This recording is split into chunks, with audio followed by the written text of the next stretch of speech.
Channel, నేను మీ వెంకట్. జుక్కల్ నియోజకవర్గంలో రాజకీయం ఏడెక్కింది. కాంగ్రెస్ పార్టీ 2 వర్గాలుగా చీలిపోయి కార్యకర్తలు ఆందోళన ఉన్నారు. ఇదే ఇష్యూ గురించి మనతో పాటు మాట్లాడడానికి చౌదరి గారు, అరవింద్ గారు మనతో పాటు ఉన్నారు. సార్ నమస్తే. నమస్తే సార్. ఎలా ఉన్నారు? బాగున్నాను సార్. అసలు మీరు కాంగ్రెస్ పార్టీలో ఉన్నారా లేరా? సస్పెండ్ చేశారు.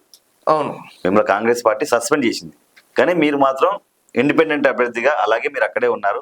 కాంగ్రెస్ కార్యకలాపాల్లో కాంగ్రెస్ కార్యకర్తలతో మీరు ముందుకెళ్తున్నారు. కాంగ్రెస్ కార్యకర్తలు 2 వర్గాలుగా చీలిపోయి జుక్కల్ నియోజకవర్గంలో కార్యకర్తల మీద కేసులు ఇవన్నీ జరుగుతాయని చెప్పి చాలా ఆందోళన చేస్తున్నారు. మీరేం చెప్తారు అసలు కార్యకర్తలకు? నేను కాంగ్రెస్ పార్టీలో ఉన్నాను. కాంగ్రెస్ పార్టీ నుంచి నేను పోలేదు. కాంగ్రెస్ పార్టీలో నుంచి నేను పార్టీ నుంచి బయటకు వెళ్ళిపోలేదు. ఏదో సస్పెండ్ చేసింది కాంగ్రెస్ పార్టీ మిమ్మల్ని. ఎందుకంటే నియోజకవర్గంలో మనం చేస్తున్న అభివృద్ధి కార్యక్రమాలు, జనాలకు చేస్తున్న సేవను చూసి అక్కడ ఉన్న మా ఎమ్మెల్యే గారు తట్టుకోలేక. అభివృద్ధి చేస్తే సస్పెండ్ చేయరు కదా. ఇక రాజకీయాల లోపల వేరే ఉంటాయి. అభివృద్ధి చేస్తే సస్పెండ్ చేయాలంటే మనం ఇప్పుడు ఏ రాజకీయ నాయకులు సరే ఎక్కడైనా సరే లోపల ఒకటి మాట్లాడతారు, బయట ఒకటి ఉంటుంది. అదే విధంగా మనకు అభివృద్ధి జరుగుతుందంటే ముంగట ప్రమాదం ఉందిరా, ఏదో విధంగా ఈ ప్రమాదం వస్తున్నట్టు ముందే నెట్టేయాలనే ఉద్దేశంతో మనం చేసి, మీరు ఇందాక ఏమన్నారు అభివృద్ధి చేస్తుంటే సస్పెండ్ చేయరు కదా అని చెప్తే, ఇప్పుడు అక్కడ ఏముంది? ఎమ్మెల్యే గారు అంటే అధికారం ఉంది, ఎమ్మెల్యే ఉంది. గతంలో మాకు టికెట్ రాలే, మాకు అంతే తేడా. ఆయన టికెట్ వచ్చింది, మాకు టికెట్ రాలే. సో మాకు మా పెద్దనాన్న గారు మాజీ ఎమ్మెల్యే గంగారాం గారు మా నియోజకవర్గం 4 సార్లు ఎమ్మెల్యే. 1978 అదే చెప్తున్నా, 78 నుంచి ఇప్పటి వరకు మొన్న 9 సార్లు మనకి టికెట్ వచ్చింది. ఈసారి టికెట్ రాలే. నీకు 30 సంవత్సరాల నుంచి నువ్వు జుక్కల్ నియోజకవర్గంలో ఉన్నా అంటే అంత ప్రజలతో ఎంత సంబంధాలు ఉండాలి మాకు. ప్రతి ఇంట్లో కానీ ప్రతి ఫ్యామిలీలో కానీ అంతతో సంబంధాలు ఉన్నాయి. ఆ పరిచయాలు ఉన్నాయి, ప్రతి గ్రామంలో పరిచయాలు ఉన్నాయి. వాళ్ళకి ఏదైనా ఇబ్బందులు వస్తే మేము సేవ చేయడానికి వెళ్తున్నాము. వాళ్ళకి ఎట్లాగో తెలుసు, కొత్తగా వచ్చినారు. మళ్ళీ వీళ్ళే పుంజుకున్నారు అనుకో, అభివృద్ధి చేసి ఎట్లాగో వీళ్ళ గతంలో వీళ్ళకి పేరు ఉంది. మళ్ళీ వీళ్ళే అభివృద్ధి కార్యక్రమాలు అది ఇది చేస్తూ ప్రజల సేవ చేస్తూ మళ్ళా ఎలక్షన్లలో ఆ స్థాయికి మళ్ళీ వీళ్ళే పేరు మోయింది అనుకో, వాళ్ళ పత్త దిగిపోతుంది కదా, కట్ అయిపోతుంది కదా. ఇట్లా లోపల ఉన్న రాజకీయాలు ఇవన్నీ చూసేసేసి ఈ విధంగా సస్పెండ్ చేయించడం. ఎవరైతే మీ పెదనాన్న గంగారావు గారు కాకుండా మీరు కూడా టికెట్ ఆశించారని చెప్పి తెలుస్తుంది కాంగ్రెస్ పార్టీ నుంచి. నాది కూడా అప్లికేషన్ పెట్టినాం మేము, మాకు కూడా టికెట్ కావాలి సార్ అని చెప్పేసి మేము కూడా అప్లికేషన్ పెట్టినాము. ఇక ఏం రాజకీయాలు జరిగినాయో తెలియదు, దానివల్ల టికెట్ రాలేకపోయింది. మరి రేవంత్ రెడ్డి గారు మీకు మాట ఇవ్వలేదా టికెట్ ఇస్తానని? రేవంత్ రెడ్డి గారు మాకు ఒకటే మాట అన్నారు. రేవంత్ రెడ్డి సార్ దగ్గరికి మేము కలుస్తున్నాము, రేవంత్ రెడ్డి సార్ మాకు కలుస్తున్నారు. నేను ఢిల్లీలో కలిసినాము. మా పెద్దనాన్న గారు కూడా చెప్పినారు, అప్పుడు నాకు కాకపోయినా మా కొడుకు కన్నా టికెట్ ఇవ్వండి సార్ అని చెప్పినారు. చెప్తే రేవంత్ రెడ్డి గారికి కూడా మాట్లాడినాము. లాస్ట్గా 3వ లిస్ట్ బయటకు పడుతుంది. మొత్తానికి 3వ లిస్ట్ బయట పడుతుంది. రేవంత్ రెడ్డి సార్ ఇంటి దగ్గర మేము ఉన్నప్పుడు రేవంత్ రెడ్డి సార్ పాదవందనకు నేను వందనాలు చేసిన. సార్ నా చూడండి ఇంకేమైనా అవకాశం ఉంటాయని చెప్పినాను. సార్ నా కీపులో కొట్టినారు. నేను ఉన్నాను కదా నా బాబు మీకు, నేను ఉన్నాను కదా మీకు అన్నాడు. ఇక మా నాన్న కన్నా చలో పదనాన్న పోదాం, ఇక సార్ మనకు అంత పెద్ద మాట్లాడుతున్నాడు, ఇక సీఎం అయితే నేను ఆ కుర్చీ మీదే, మీరేమో ఆలోచన చేయొద్దు, కొన్ని పరిస్థితుల వల్ల ఈ విధంగా జరుగుతుందని చెప్పేసి మాకు రేవంత్ రెడ్డి అన్నారు ఇంటి దగ్గర. నేను ఉన్నానని చెప్పి నేను ఉన్నానని చెప్పేసి నేను పదవి చేసినట్టు నా ఇప్పుడు కొట్టాడు సార్ ఒకటి.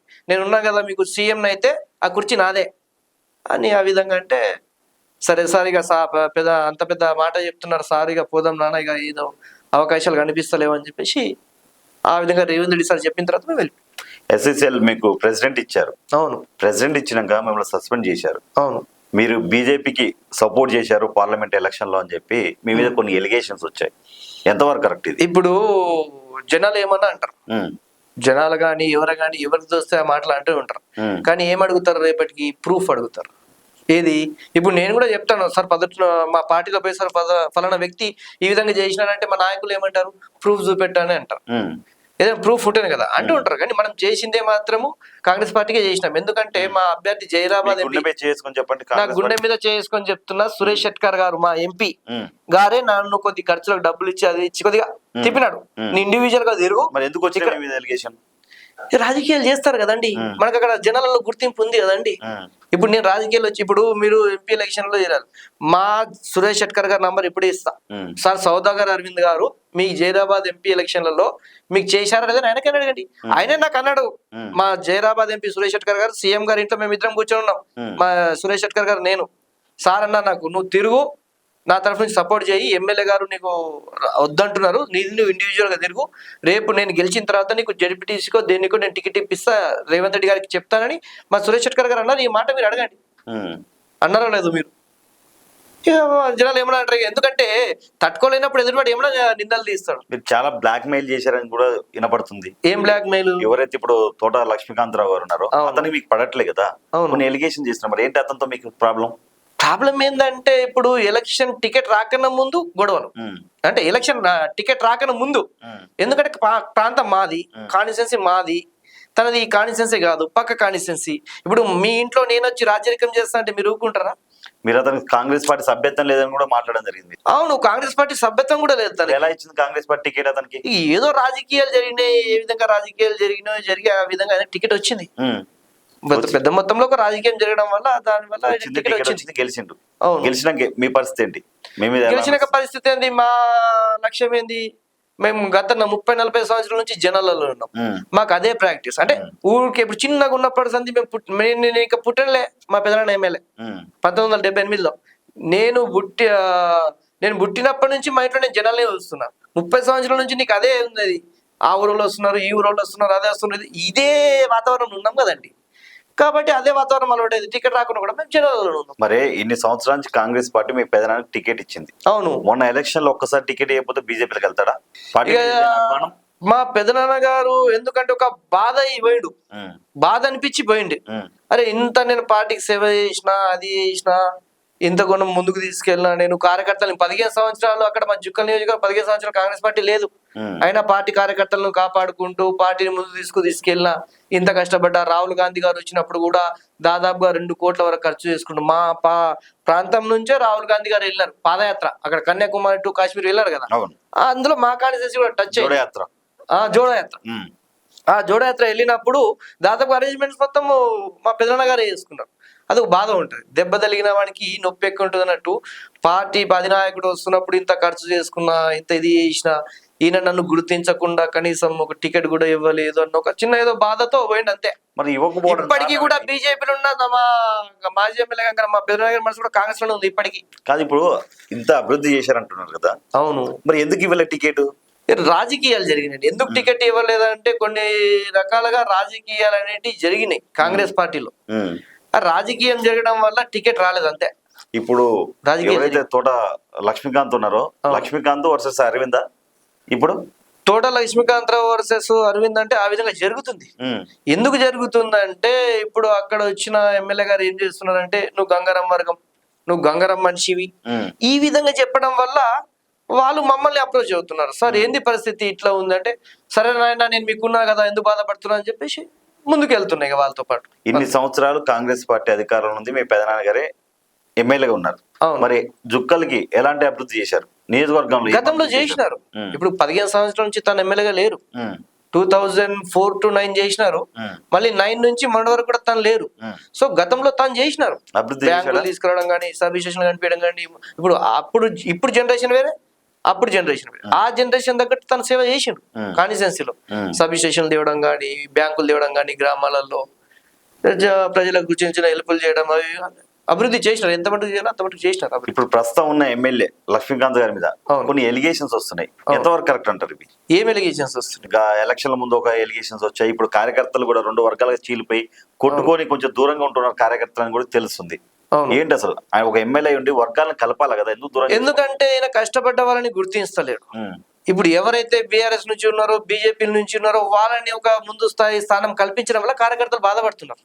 ఎవరైతే కొద్దిగా కష్టపడ్డ కార్యకర్తల్ని ఉంచుకోకుండా బీఆర్ఎస్ నుంచి వచ్చిన వాళ్ళకి పదవులు ఇవ్వడం కానీ, బీఆర్ఎస్ నుంచి వచ్చిన వాళ్ళకి తానా ఎలక్షన్లలో, ఎమ్మెల్యే ఎలక్షన్లలో బీఆర్ఎస్ కు ప్రచారం చేసిన వాళ్ళు ఇప్పుడు పక్కకు ఉన్నారు, కార్యకర్తలు బాధపడుతున్నారు. అరే మేము కష్టపడ్డది ఒకటైతే ఎవరో వచ్చి ఇప్పుడు కష్టపడడంలో బీఆర్ఎస్ కార్యకర్తలను పక్కన పెట్టుకుంటుంటే ఈ విధంగా ఈ ఎలిగేషన్స్ రావడం వల్ల కార్యకర్తలు 2 వర్గాలుగా చీలిపోతున్నారు. అట్లా మీరు అసలు ఇప్పుడు కాంగ్రెస్ పార్టీ, మీరు ఇండిపెండెంట్ అంటే మీరు ఏం చెప్తారు? ఒకటే మాట, రెబల్ కాంగ్రెస్ అభ్యర్థి అంటాం. ఇప్పుడు కాంగ్రెస్ పార్టీ నుంచి నేను బయటకు పోలే, నేను స్వయంగా కాంగ్రెస్ పార్టీ నుంచి బయటకు పోతే నేను బయట పోయినట్టు అవుతుంది. కాంగ్రెస్ పార్టీని చేయించినారు వాళ్ళు. అట్లా మిమ్మల్ని సస్పెండ్ చేసినాక మరి మీరు వేరే పార్టీకి వెళ్ళకుండా ఇక్కడే రెబల్ అభ్యర్థి ఎందుకుంటున్నారు? ఎందుకండి మా ఇంటికి ఇందిరమ్మ గారు టికెట్ ఇచ్చినారు. మా పెదనాన్న గారు రోడ్డు మీద చెప్పులు కుడుతుండే. 1978లో మా పెదనాన్న గారికి ఖాళీ బీఫామ్, చేతి గుర్తు మీద బీఫామ్ ఇస్తే ఆ చేతి గుర్తు మీద మేము గెలిచిన వాళ్ళం ఉన్నాం. 9 సార్లు ఇంటికి టికెట్ వచ్చింది. 30 సంవత్సరాల పార్టీలో ఉన్న వాళ్ళు వేరే పార్టీ మారడానికి మనసు ఎట్లా ఒప్పుతుందండి?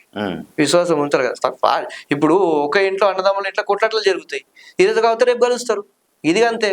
ఈరోజు సస్పెండ్ చేసినా అని చెప్పేసి నువ్వు వేరే పార్టీలో పోయి అది అంగంగా తెలివి ఉన్న వాళ్ళు ఎవరైనా ఉంటే కొద్దిగా అటు ఇటు కాకుండా మళ్ళీ ఉండి ముచ్చట పెట్టుకొని మళ్ళీ మళ్ళీ పిలిచే అవకాశాలు ఉంటాయి. ఇది గతంలో కూడా మా పార్టీలో ఇవన్నీ కామనే, సస్పెండ్ చేయడము పిలవడము. గతంలో కూడా ఇప్పుడు మా ఎల్లారెడ్డి ఎమ్మెల్యే మీరు మదన్ మోహన్ గారి దగ్గరికి వెళ్ళినారు, ఆయన కూడా సస్పెండ్ చేసిన. ఈనాడు ఎమ్మెల్యే ఆయన వేరే పార్టీకి పోయిండా. కామన్ ఆయన వస్తుంటాయి, జరుగుతుంటాయి, పోతుంటాయి. కాంగ్రెస్ నేను వేరే పార్టీలో వెళ్ళిపోయింటే సీన్ వేరే ఉంటుంది. ఎందుకు ఈ కాంగ్రెస్ పార్టీలు ఎప్పుడు కొట్లాటలు ఈ కుమ్ములాటలు ఏంటి అసలు? ఇది సముద్రంలోని పార్టీ అండి. కాంగ్రెస్ పార్టీలో అన్ని రూల్స్ రెగ్యులేషన్స్ అన్ని గుర్తుండి చేసి ఈ విధంగా జరుగుతుంది అని చేసి అన్ని తెలుసుకొని బయట మాత్రం రూల్స్ అండ్ రెగ్యులేషన్ లేని పార్టీ అంటే కాంగ్రెస్ పార్టీ. 4-5 సీఎం క్యాండిడేట్లు ఉంటారు, 4-5 మంత్రులు క్యాండిడేట్లు ఉంటారు అని చెప్పి ఎప్పుడు కొట్లాటే ఉంటారని చెప్పి ప్రజలు అనుకుంటారు. మరి అట్లేముండదండి. కాంగ్రెస్ పార్టీలో అన్ని పద్ధతిగా ఉన్నాయి. అన్ని పద్ధతిగా లేకుండా కాంగ్రెస్ పార్టీ హయాంలో ఉన్నప్పుడు అన్ని అభివృద్ధి పనులు జరగలేవా?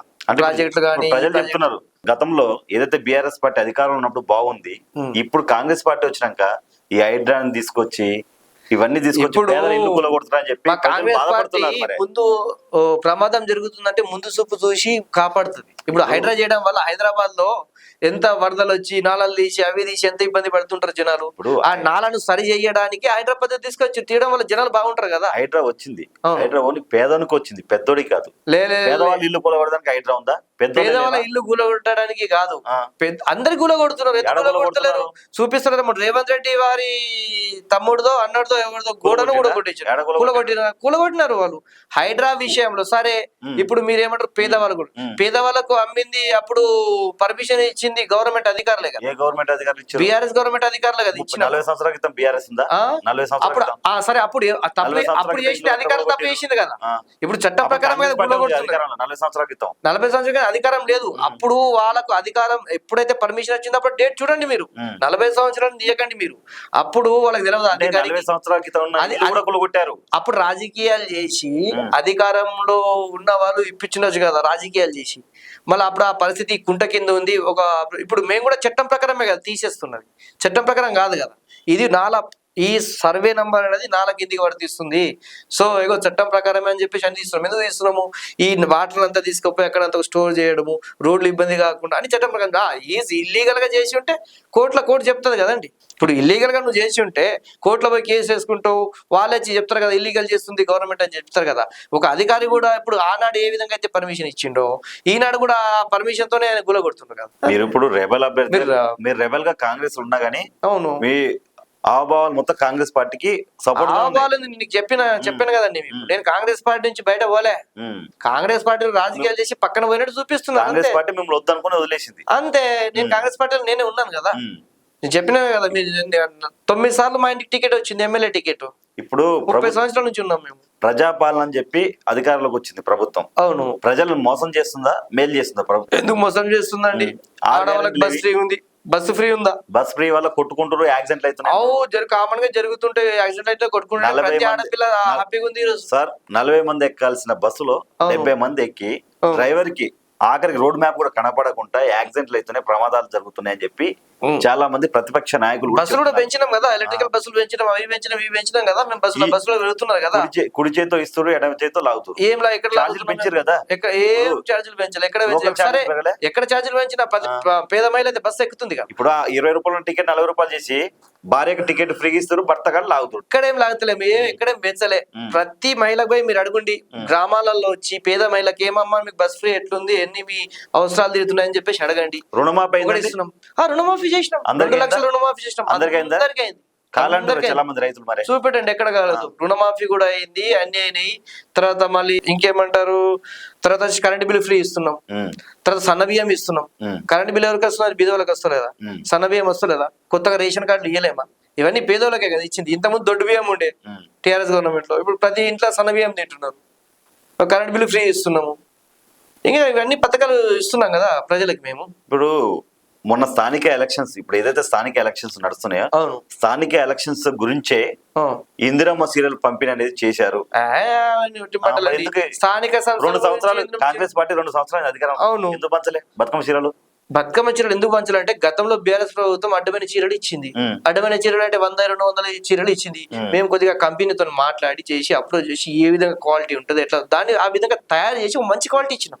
ఇప్పుడు ఇచ్చే చీరలు చూడండి, అదే ఇంద్రమ్మ చీరలు సరే గతంలో ఇచ్చిన వాళ్ళ చీరలు తెచ్చి తీసుకొచ్చి పెట్టండి, కాంగ్రెస్ గవర్నమెంట్ మేము ఇచ్చిన చీర పెట్టండి, ఆ చీర పెట్టి మీరు చూడండి ఇప్పుడు ఎవరిది బాగుందని. సమయం పడుతుంది కదండి. మీది ఎలా ఉందంటే పిల్లగాడు పుట్టగానే పెద్దగా అవుతాడా? స్కూల్ డ్రెస్ కోడ్ వేసుకుని ఎలా వెళ్తారు, అలా డ్రెస్ కోడ్ లాగా సీరియల్ కట్టుకోగానే ఓహో ఇది కాంగ్రెస్ ప్రభుత్వం ఇచ్చింది ఇందిరమ్మ సీరియల్ అని గుర్తుపట్టాలని చెప్పి డ్రెస్ కోడ్ లాగా ఇచ్చారా? అట్లా డ్రెస్ కోడ్ లాగా ఏమీ లేదు, వేరే వేరే ప్రాంతాలకు వేరే వేరే రంగులుగా అట్లా ఇచ్చినాం. ఇప్పుడు ఒక గ్రామంలో 100 మంది ఉంటారు, 100 మందికి 100 రకాలు తయారు చేయలేం కదండి. ఒక గ్రామానికి ఒక కలర్, ఇంకో గ్రామానికి ఒక కలర్, అట్లా ఆ విధంగా పంచుకుంటూ పోయినాం. ఇప్పుడు వాళ్ళు కూడా గతంలో ఇచ్చినారు కానీ ఇచ్చిన చిన్న ఏదో క్వాలిటీ ఇచ్చారు కానీ సేమ్ అవే డిజైన్స్. సీరియల్ పంపిణీ దగ్గర కార్యక్రమం దగ్గర చూసాం, అందరికి ఒకటే సీరియల్ ఇచ్చారు. ఇచ్చినారంటే ఇక ఒక గ్రామంలో 100 మంది మహిళలు ఉంటారు, ఈమె ఒక కలర్ ఈమె ఒక కలర్ ఈమె ఒక కలర్ అని ఇస్తారా? అరే ఇంకొక గ్రామానికి ఇది ఒక కలర్, కంపెనీ మొత్తం తెలంగాణ మొత్తం పంచాలి, ఒక్కొక్క గ్రామానికి ఒక్కొక్క కలర్ అట్లా ఇచ్చుకుంటూ పోయినారు. ఇప్పుడు తులం బంగారం పరిస్థితి ఏంటంటారు మహిళలు? ఇస్తారు సార్.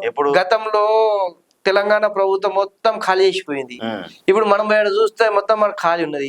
ఆ ఖాళీ నింపాలంటే ప్రయత్నం చేస్తున్నారు కదా మా నాయకుడు. ఇటు జనాలకు ప్రజాపాలనలో పథకాలు ఇచ్చుకుంటూ మళ్ళీ ఇటు మేనేజ్ చేసుకుంటూ చేస్తున్నట్టు కొద్దిగా టైం పడుతుంది కదా. ఇప్పుడు అన్నం ఉడకాలంటే బియ్యం పోయేసి నీళ్ళు పోయాక అన్నం ఉడుకుతుందా? సమయం 5 నిమిషాలు 10 నిమిషాలు పడుతుంది. పిల్లగాడు పుట్టంగానే లేచి ఉరుకుతాడా? వానికి టైం పడుతుంది. 9 నెలలో 10 నెలలో కానీ లేచి నడవడం ఉరకడం చేస్తాడు. గవర్నమెంట్ వచ్చిందైతే మొన్న అయితే అన్ని సర్దుబాటు చేసుకోవాలి కదా. ఇటు జనాలకు నీకు ఉచిత పథకాలు ఇస్తూ మళ్ళీ గత ప్రభుత్వం మొత్తం తెలంగాణ ఖజానాను ఖాళీ చేసేసి మళ్ళీ ఇక్కడ మన ఖజానా ఏముంది ఏ లేదు ఏ విధంగా అడ్జస్ట్ చేయాలని మా నాయకుడు రేవంత్ రెడ్డి సార్ అన్ని బ్యాలెన్సింగ్ చేసుకుంటూ చేస్తున్నాడు. హామీలు ఇచ్చినప్పుడు తెలీదా? హామీలు ఇచ్చినప్పుడు ఖజానా ఉందా లేదంటే వాళ్ళు నీ ఇంట్లో ఉండి నువ్వు ఎంత నీ ఒక నీళ్లు ఉంది నువ్వు ఎంత ఖర్చు చేసుకుంటున్నావు ఏముంది బ్యాలెన్స్ ఉందో నీకు తెలుస్తుంది, పక్కింటో నీకు తెలియదు కదా. హామీలు ఇచ్చేటప్పుడు అంటే తెలంగాణ మేము బాగానే అభివృద్ధి చేయొచ్చు, మంచిగా ఉంది, మా స్టేట్ మాకు ఏర్పడదు కదా అని చెప్పేసి అనుకుని మేము హామీలు ఇచ్చిన హామీలు చేస్తున్నాం కదా, చేస్తూ కూడా ఇటు బ్యాలెన్స్ చేస్తున్నాం కదా. మళ్ళా హామీలు ఇచ్చినప్పుడు తెలియదంటే గతంలో మళ్ళీ ముందు గత ప్రభుత్వం వాళ్ళు మళ్ళా ఏ విధంగా మళ్ళీ నెక్స్ట్ తెలంగాణలో మొత్తం ఉన్నంత ఖజానా ఖాళీ చేసేసారు.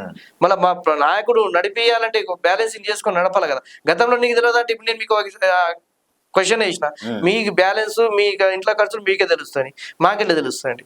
నేను మీ దగ్గరికి వచ్చి రాజ్యం చేస్తున్నా అది చేస్తున్నా అంటే మీకు ముందు తెలియదంటే నేనేం చెప్పాలా? ఖాళీ చేసాడు నువ్వు, అధికారం లేరుంది అధికారం లేరుంది మాకు చెప్తారా? సరే ఇంత ఖాళీ అవుతుంది మీరు వాగ్దానం లేకుండా చెప్తారా? ఇచ్చిన మైన చేస్తున్నాం కదా.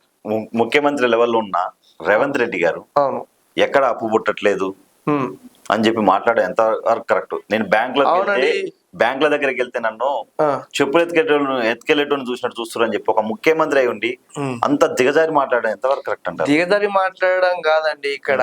ఎందుకంటే గతంలో ఇప్పుడు ఒక వ్యక్తి తప్పు చేసిండు అనుకోండి, ఆ వ్యక్తి తప్పు చేసినాడు మళ్ళీ పోతే అని మళ్ళా క్షమిస్తారా? ఆ వ్యక్తి తప్పు చేసినట్టు మేము చెప్తున్నాం. గత ప్రభుత్వం ఇంత మొత్తం ఖాళీ చేసింది, ఇట్లా చేసింది, ఈ విధంగా చేసింది, వాడి ఎఫెక్ట్ మా మీద పడుతుంది. గతంలో చేసిన ప్రభుత్వాల తప్పుల ఎఫెక్ట్ మా మీద పడుతుంది కదా. ఎందుకు ఇస్తలేరు అప్పుడు అదేంటే ఆయన చేసిన తప్పులు కాబట్టి ఇప్పుడు ఎఫెక్ట్ మా మీద పడుతుంది. అది ఆ తప్పు ఇప్పుడు మా నాయకుడు చేయకుండా ఇంకా మంది అభివృద్ధికి ముందు తీసుకెళ్తుండు కదా, అవునా కదా? నువ్వు తప్పు చేసి వచ్చినప్పుడు మీ ఇంట్లో ఎవరైనా వస్తాడు, ఫలానా వాళ్ళ కొడుకు వచ్చిండు ఆయన పిల్లోడు మంచిడు వాళ్ళ తండ్రి తప్పు చేసిండు అని చెప్తే మనము ఆడింటాడు కదా. అట్లా ఈ తెలంగాణ గవర్నమెంట్ ఏంటంటే గతంలో వాళ్ళు తప్పు చేసిరు, ఆ ఎఫెక్ట్ మన మీద పడుతుంది అంతే కదండి. స్థానిక ఎలక్షన్ లో కాంగ్రెస్ పార్టీ గెలుస్తుందని నమ్మకం ఉందా మీకు? 100% ఉంది. ఎందుకంటే మా ప్రజాపాలన చేసే అభివృద్ధి పనులు మాకు గెలిపిస్తాయి, ఆటోమేటిక్ గెలిపిస్తాయి. ప్రజల్లో చాలా వ్యతిరేకత ఉంది ప్రభుత్వం మీద. ప్రభుత్వం మీద వ్యతిరేకత ఏం లేదు. ఎందుకు లేదు? ప్రతి గ్రామంలో ప్రతి కుటుంబానికి సన్నబియ్యం ఇస్తున్నాము, కరెంటు ఫ్రీ ఇస్తున్నాము, రేషన్ కార్డులు ఇచ్చినాము, అభివృద్ధి వాళ్ళు చూస్తారు కదా. మనం సిటీలో అనుకుంటాం దెబ్బతలోనికి నొప్పి ఏ విధంగా తెలుస్తున్నారు, గ్రామాలలో తెలుస్తుంది అభివృద్ధి ఏ విధంగా. మనం అక్కడ పోయి అడిగితే మీరు మీడియా ఉన్నారు, పోయి అడగండి, ఏమమ్మా కాంగ్రెస్ గవర్నమెంట్ పాలన ఎట్లుంది, మీకు ఏమి ఇస్తుంది, ఏం లేదు చెప్పి అడగండి. మాకు వాళ్ళు చెప్తారు కదా, మనం కాదు. తెలంగాణలో లా అండ్ ఆర్డర్ కరెక్ట్ ఉందా? తెలంగాణలో లా అండ్ ఆర్డర్ కరెక్టే ఉంది. ఎక్కడ ఉంది? ఎందుకు మీకు ఎక్కడ తప్పనిపిస్తుంది? ఇప్పుడు మొన్న ఒక బీసీ బిడ్డ యాదవ్ బిడ్డని సర్పంచ్ గా నామినేషన్ వేయబోతుంటే ఒక రెడ్డి కులస్తుడు కిడ్నాప్ చేసి అతన్ని కొట్టి అతను ఉత్సదాపించాడు. అహంకారం రెడ్డిలమని. అది తప్పు చేసింది గవర్నమెంట్ కాదు కదా, కాంగ్రెస్ పార్టీ కదా, వ్యక్తిగత వ్యక్తులు చేసుకున్నారు.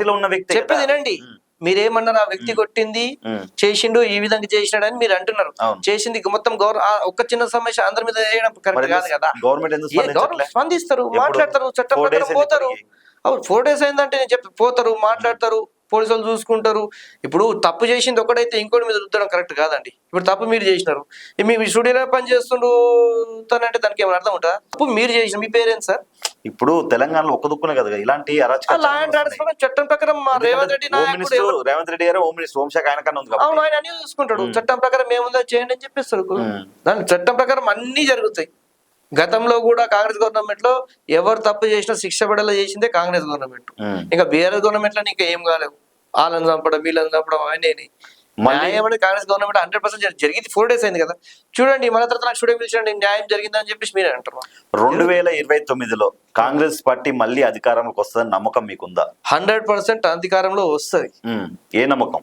చేసే అభివృద్ధి పనులు చెప్పినా కదా నేను. ఏ నమ్మకం అంటే ఇంకా మా నాయకుడు ఇంకా అభివృద్ధి పనులు ఇంకా ముందుకు తీసుకెళ్తాడు. ఇప్పుడు వాళ్ళ గతంలో కొన్ని జరుగుతున్నాయి, ఇంకా కొన్ని పథకాలు ముందుకు తీసుకొచ్చి ఇంకా కొన్ని జనాలలో తీసుకొస్తాడు.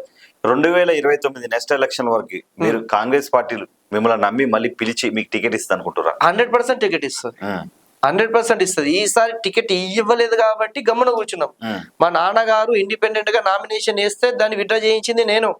వద్దు నాన్న, 15 సంవత్సరాల నుంచి కార్యకర్తలు ఇక్కడ అబోదిబో ముత్తుకుంటున్నారు, మన కార్యకర్తలు ఇంపార్టెంట్. 15 సంవత్సరాల నుంచి జుక్కల్లో కాంగ్రెస్ పార్టీ లేదు, కనీసం ఈసారి అన్నా మనం మళ్ళీ మేము ఇండిపెండెంట్ వేసినామంటే 2 వర్గాలుగా చీలుతాయి. అలా కాంగ్రెస్ పార్టీ మళ్ళీ రాదు, మళ్ళీ 20 సంవత్సరాలకు పోతుంది. నేనన్నా కార్యకర్తలు ఇంపార్టెంట్, మనము ఇది చేసుకుందాం, విడ్డ్రా చేసుకుందాం అంటే విడ్డ్రా చేసుకున్నాం. మేము విడ్డ్రా చేసుకున్నాం, 1000 ఓట్లతో కాంగ్రెస్ పార్టీ వచ్చింది. చుక్కలు 1000 ఓట్లతో కాంగ్రెస్ పార్టీ వచ్చింది. అది మేము ఇండిపెండెన్స్ అంటే ఈసారి మానుకున్నాం. కాంగ్రెస్ పెద్దలు చెప్పడం వల్ల వెనక్కి తగ్గినాం. ఇప్పుడు అదే పెద్దల్ని పోయేసారి గతంలో మేము మానుకున్నాము, ఇప్పుడు ఈసారి మాకు కావాలని చెప్పేసి మేము అంటాం. జుక్కల్ నియోజకవర్గ కార్యకర్తలతోనే కానీ ప్రజలతోనే కానీ అరవింద్ గారికి ఎలాంటి సంబంధాలు ఉన్నాయి? చెప్పినాను కదండి, నేను ఒక కాంగ్రెస్ పార్టీ కుటుంబంలో పుట్టిన వ్యక్తి. మా మేము ఇంకా పుట్టలేదు, మా పెద్దనాన్న గారు ఎమ్మెల్యే అయినారు. సో మా పెద్దనాన్న గారు ఎమ్మెల్యే అయిన తర్వాత నేను పుట్టిన కాబట్టి కాంగ్రెస్ పార్టీ కార్యకర్తగా ఇంట్లో పుట్టినాడు అని ఆల్రెడీ జనాలకు తెలిసిపోయింది. సో 30 అంటే జనాలకే తెలుసు, ఒక ఎమ్మెల్యే ఫ్యామిలీ ఇంట్లో కాంగ్రెస్ పార్టీ కుటుంబంలో పుట్టినాడు అరవింద్ అని చెప్పేసి ఆల్రెడీ నియోజకవర్గం మొత్తం తెలిసిపోతుంది కదా. సో ఆ విధంగా పరిచయం ఉన్నాడు అంత కార్యకర్తలకి, జనాలకి. నేను చిన్నప్పటి నుంచి ఈయన ఎమ్మెల్యే క్వార్టర్స్ లో ఉండే, ఇక్కడే చదువుకున్నాము. ప్రతి గ్రామం నుంచి ప్రతి మండలం నుంచి ఇది ఎమ్మెల్యే క్వార్టర్స్కి వచ్చేది జనాలు, కార్యకర్తలు. కాబట్టి ఆ విధంగా కాంగ్రెస్ పార్టీ ఫ్యామిలీ మెంబరే కదా అన్నట్టు అందరికి తెలుసు. ఇప్పుడు అది అంత గుర్తింపు లేకపోయింటే మేము రాజకీయంలో ఉండేది కాదు కదా. అరవింద్ ఎందుకు పెళ్లి చేసుకోలేదు, ఓం శాంతిలోకి ఎందుకు వెళ్ళాడు? బ్రహ్మకుమారిస్ లో ఎందుకంటే నేను కోర్సు తీసుకున్నాను బ్రహ్మకుమారిస్ లో. బ్రహ్మకుమారిస్ లో కోర్సు వెళ్ళి ఆ జ్ఞానం కొద్దిగా నచ్చడం వల్ల అటు డైవర్ట్ అయినాను. అదొక ఫస్ట్ పాయింట్. రెండో పాయింట్ ఏంటంటే నాకు రాజకీయంగానే కొద్దిగా ఇంట్రెస్ట్ ఎక్కువ. ఎందుకంటే ఆ జీన్స్ మనకు ఉన్నాయి. ఇప్పుడు రాజకీయ ఫ్యామిలీలో పుట్టిన వాడికి ఆ జీన్స్ వచ్చిన వాడికి అదే ఇంట్రెస్ట్ ఉంది. నాకు వేరే ఫీల్డ్ ఏది నచ్చట్లే. ఆ బిజినెస్ లో పెట్టుకున్నా, ఈ బిజినెస్ లో పెట్టుకున్నా ఏది నచ్చలే. అరే ఈ ఫీల్డే కరెక్ట్ ఉంది నాకు, ఈ ఫీల్డ్ లోనే వెళ్తా. సరే నేను ఇంకోటి ఏమని చేసినట్టే ఫస్ట్ పైన బ్రహ్మకుమారిలో కొద్దిగా జ్ఞానం అర్థం కావడం వల్ల పక్క దారికి వచ్చిన. అరే ఆ జ్ఞానం నచ్చింది కాబట్టి పక్కన వచ్చిన. తర్వాత ఏంటంటే తర్వాత నా స్టెప్ ఏంది, బిజినెస్ లో సెట్ అవుతలేదు, రాజకీయానికి వెళ్దాం అనుకున్నాను. రాజకీయానికి వెళ్తే తర్వాత ఏంది పరిస్థితి, రాజకీయానికి వెళ్తే ఇక అది ఒక వ్యవహారం వేరే ఉంటుంది. కోట్లాటలు, గుద్దులాటలు అవి ఇవి ఉంటాయి. సరే ఇక అభివృద్ధి జరగాలి అని నిజంగా నీ మనసులో ఉంటే, జనాలకు సేవ చేయాలని అభివృద్ధి ఉంటే కరెక్ట్ చేద్దాం, లేదు చేయొద్దు. నీకు ఒక రాజకీయ నాయకునిగా నువ్వు ఎదగాలి అని అనుకుంటే, జనాలకు సేవ చేయాలని తపన నీలో ఉంటే పకడ్బందీగా చేద్దాం ఒక నాయకుడిగా. ఏదో మా ఇంట్లో గతంలో ఎమ్మెల్యేగా చేసినారు కదా నేను కూడా తెల్ల బట్టలు వేసుకొని మంచిగా రాజకీయం చేస్తాను కూడా వేస్ట్. నిజంగా జుక్కల్ నియోజకవర్గంలో అభివృద్ధి చేయాలి, ఆ ప్రజల మీద ప్రేమ ఉంది నీకు అని అనుకుంటే, రాజకీయ నాయకుడికి నేను ఎదగాలి అని అనుకుంటే ఈ దారే కరెక్ట్. పెళ్లి చేసుకోకుండా ఉంటేనే కొద్దిగా ప్రశాంతత ఉంటుంది, ఎక్కువ సేవ చేయగలుగుతాం. చేసుకోవాలనే ఆలోచన కూడా లేదు నాకు. ఎందుకంటే చెప్పిన రీజన్ చేసుకుంటుండే. ఎందుకు చేసుకోవడం లేదంటే ఫస్ట్ జ్ఞానం అర్థం కావడము. రెండో పాయింట్ అంటే నాకు జర ప్రజలకు సేవ చేయాలి, అది చేయాలి, జనాల మధ్యలో ఉండాలని కొద్దిగా అది ఉంది మనకు.